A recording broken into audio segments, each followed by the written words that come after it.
आज गणतंत्र दिवस के मौके पर एक बहुत ही शानदार जानकारी देने वाले हैं आपको। गणतंत्र दिवस पर झंडा फहराया जाता है जबकि स्वतंत्रता दिवस पर ध्वजारोहण होता है। आखिर इन दोनों में अंतर क्या होता है?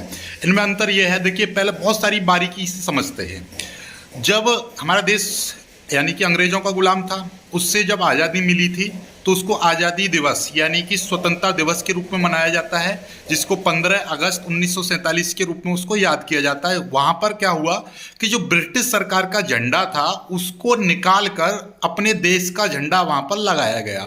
इसलिए वहाँ पर क्या होता है कि झंडे को नीचे से ऊपर ले जाकर फहराया जाता है, तो उसको बोलते हैं ध्वजारोहण। ठीक है, मतलब ध्वजा को निकालकर यानी उस दूसरे झंडे को निकालकर वहां पे अपना झंडा हमने लगाया था, इसलिए नीचे से झंडे को ले जाते हैं 15 अगस्त के दिन। 15 अगस्त के दिन नीचे से झंडे को ले जाते हैं और फिर उसको डोरी को खींचकर फहराया जाता है। 15 अगस्त यानी कि जब देश आज़ाद हुआ था तो उस समय पर अपना भारत का कोई संविधान नहीं था, इसलिए 15 अगस्त को जो झंडा ध्वजारोहण हुआ था तो वो प्रधानमंत्री के द्वारा किया गया। तो इसका मतलब ये है कि हर 15 अगस्त को प्रधानमंत्री ध्वजारोहण करते हैं।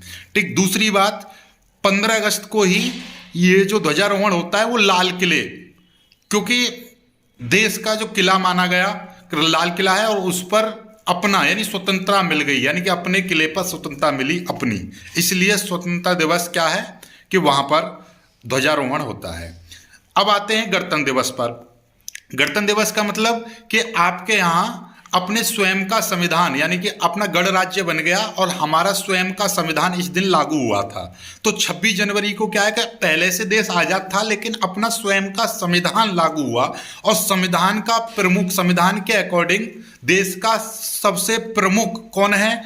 देश का प्रमुख होता है राष्ट्रपति। तो इसलिए गणतंत्र दिवस के दिन जो झंडा फहराया जाता है वो राष्ट्रपति के द्वारा फहराया जाता है, क्योंकि अब किसी झंडे को उतारा नहीं गया, इसलिए झंडा पहले से ऊपर लगा होता है पोल में, बस उसमें फूल भरकर डोरी खींची जाती है जिससे झंडा फहर जाए, तो उसको झंडा फहराना बोलते हैं। तो 15 अगस्त को झंडा कैसा होता है कि नीचे से ले जाकर ऊपर फहराया जाता है, अर्थात उसको ध्वजारोहण बोलते हैं। तो 15 अगस्त को ध्वजारोहण होता है जबकि 26 जनवरी को झंडा फहराया जाता है।